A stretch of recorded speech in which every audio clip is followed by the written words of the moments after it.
Okay. Okay, ambat. Lalagay ko na po itong Isdang sinigang. Sa sinigang. Malapit nang matapos. Malapit na matapos ang aming sinigang na burritos.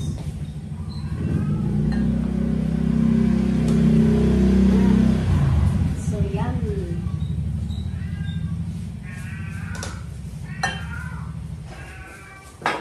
Pasensya na kamo, this is my first time. Pasensya na po, this is my first time kay Mami.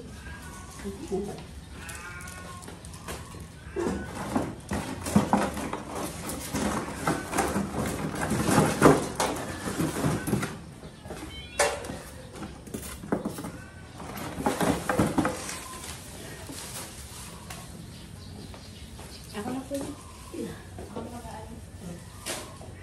Ako na, dahil nandiyan ka sa video, sinama ko sa video. Pakiluan muna natin kamo ng 10 minutes, kamo, dahil lagay ko itong gulay, that's it, kamo. Maraming salamat. Pakulang po muna natin ng 10 minutes and then lalagay po natin itong Pa-issue mo yung kamote gulay. na sweet potato, kamo. Sweet potato po. 10 minutes lang po, wait lang.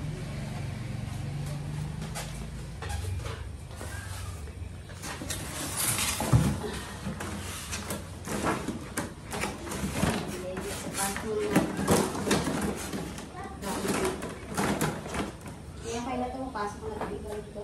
Yeah, okay.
Huwag.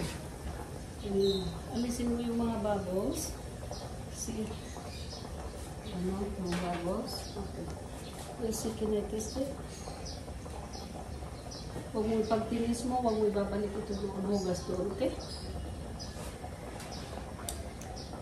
Okay. Ito natin ang konting magic sarap. Magic sarap.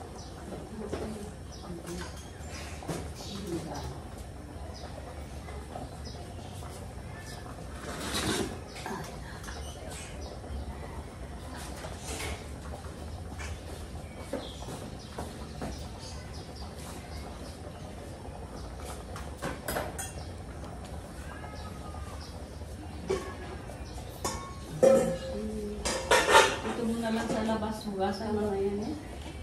Okay. Yan natin, that's it guys.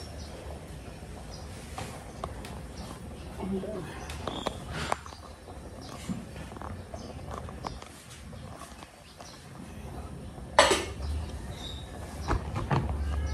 oh. Patay mo, patay mo. Oh my gosh.